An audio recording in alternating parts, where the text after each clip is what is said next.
유리체 혼탁은 백내장 수술로도 제거할 수가 없고 나이가 들면 점점 심해지는 경향이 있기 때문에 시력 저하가 곧장 나타날 수 있습니다.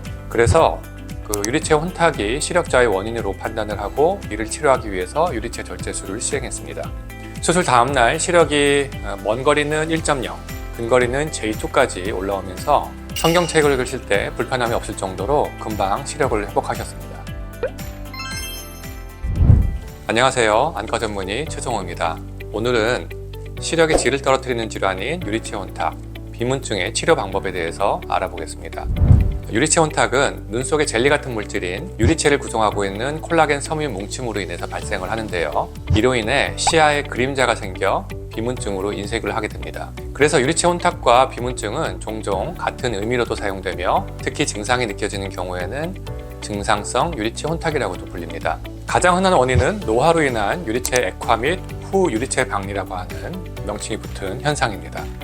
그 외에도 근시, 눈의 외상, 염증, 안구 출혈 등이 원인이 될 수 있습니다. 유리체 혼탁의 경우에는 눈으로 들어온 빛을 산란시켜서 망막에 도달하는 빛의 질을 저하시키죠. 그래서 유리체 혼탁은 백내장 수술로도 제거할 수가 없고 나이가 들면 점점 심해지는 경향이 있기 때문에 시력 저하가 곧장 나타날 수 있습니다.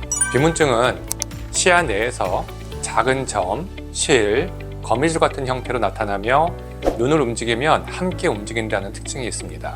이번 시간에는 약 4년 전에 백내장 수술을 받고 잘 지내시다가 1년 전부터 서서히 시력 저하가 발생한 분의 사례를 통해서 비문증과 시력의 관계, 그리고 치료 방법과 결과에 대해서 말씀드리겠습니다.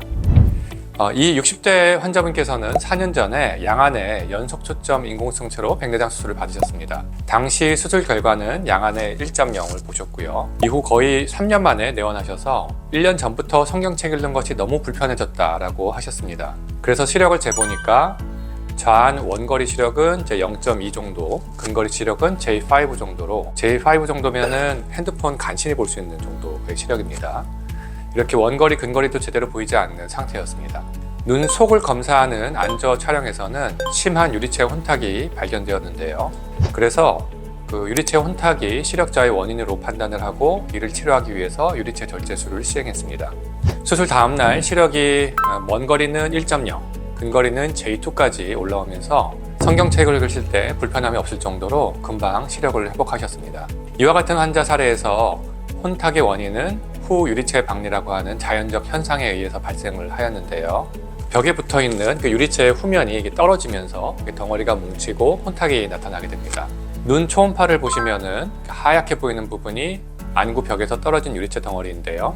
후 유리체 박리에 의한 문제는 이 환자분한테서만 나타나는 현상은 아닙니다. 발생 빈도를 살펴보면은 60세가 넘어가면은 4명 중에 1명 이상, 70세가 넘어가면 63%, 즉 2명 중에 1명 이상꼴로 발생을 하기 때문에 고령에서는 백내장 수술을 해도 침침하다고 느끼는 빈도가 매우 높다는 것을 알 수가 있습니다. 그래서 이 증상을 치료한 결과를 알아보기 위해서 2015년도 전미 협동 망막 연구 그룹이라고 하는 곳에서 연구 결과를 발표를 했습니다. 다초점 인공성체는 다소 복잡한 광학 구조를 가지고 있어서 유리체 혼탁으로 인한 빛의 산란에 더욱 민감하게 반응할 수가 있는데 유리체 절제술을 하면은 시력이 향상될 뿐만 아니라 빛 번짐, 눈부심, 비문증이 호전이 되어 수술 전보다 정신 건강도 많이 좋아지고 운전이나 근거리 작업 등의 일을 하는 것도 훨씬 수월해졌다고 보고를 하였습니다. 이 논문에서 인용한 그림을 보시면은 유리체 혼탁 때문에 빛이 산란되고 이를 제거해서 더욱 선명한 초점을 이루는 것을 쉽게 확인할 수가 있죠. 그러나 시력 저하를 일으키는 유리체 혼탁 정도를 판단하는 객관적인 수치가 현재까지는 존재하지 않습니다. 다시 말해서 유리체 혼탁이 있다고 해서 모든 눈을 수술할 필요는 없다는 얘기고요. 다만 환자가 느끼는 시력의 주관적인 불편함, 그리고 시력 저하가 어느 정도 발생했는지에 따라서 종합적으로 판단해서 치료 여부를 결정을 짓게 됩니다. 만약 경미한 정도의 유리체 혼탁이라 하더라도 중심 시야에 위치하고 있으면 환자가 시력 저하를 느낄 수가 있습니다. 또한 시너지나 오디세이 같은 다소 복잡한 인공성체를 넣은 눈에서는 시력 저하가 더욱 심하게 나타날 수 있기 때문에 백내장 수술 후에 시력 불만족의 원인이 유리체 혼탁임에도 불구하고 인공성체 때문이라고 오인할 수도 있습니다. 아직까지도 인공성체 혼탁과 시력 저하의 관계에 대한 인식은 안과 의사들 사이에서도 널리 퍼져 있지 않은 것이 현실입니다. 그래서 시력이 낮은 눈에서 유리체 혼탁 검사를 하지 않았거나 간과하는 경향이 아직도 많이 있습니다. 그래도 최근에는 의학 논문 사이트에서 유리체 혼탁과 다초점 인공성체 관계를 연구한 논문들이 자주 등재되고 있습니다. 논문에서는 대개 시력이 떨어졌다고 해서 무작정 인공성체를 교환하거나 시력 교정 수술을 감행하기보다는 비문증이 심하다면은 유리체 절제술을 통해서 보다 쉽게 빠르게 문제를 해결할 수 있다는 것을 보여주고 있습니다.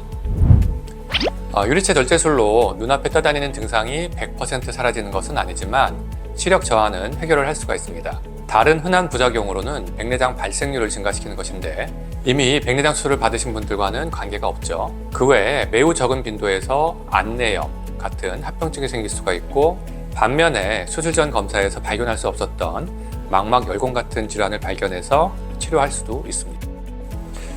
과거의 유리체 절제술은 전신 마취가 필수적이었고요. 심한 망막 질환을 치료할 때만 주로 시행을 했기 때문에 아직까지도 대학병원에서만 하는 큰 수술이라는 인식이 많은 안과 선생님들 머리에 남아 있습니다. 그렇지만 지금은 기술이 발달하면서 국소 마취로 15분이면 수술이 끝나고 회복도 매우 빠릅니다. 며칠 전 미국 백내장 굴절 수술학회 회장을 역임하신 듀크대의 테리 김 교수님이 저희 안과를 방문을 하셨습니다. 최근 미국에서도 유리체 혼탁이 백내장 수술 후 주요한 시력 저하의 원인으로 알려지면서 유리체 절제술이 보편화되고 있는 추세라고 말씀을 하셨습니다. 우리 안과는 망막센터를 운영하면서 많은 수술 경험을 바탕으로 꾸준한 연구를 지속하고 있어서 보다 안전하고 편리한 방법으로 수술을 진행을 하고 있습니다. 환자분 사례에 맞게 수술을 진행하면서 수술 시간도 많이 단축시켰고 긍정적인 결과도 얻고 있습니다. 백내장 수술을 문제없이 받았는데 시력이 낮고 특별한 원인을 찾을 수 없다면 불규칙 난시와 유리체 혼탁을 꼭 확인해야 한다는 것을 한 번 더 강조드립니다. 환자분의 상황에 맞는 적절한 치료와 안전한 수술을 통해서 건강한 일상으로 돌아갈 수 있으면 좋겠습니다. 안과의사 최성호였습니다. 감사합니다.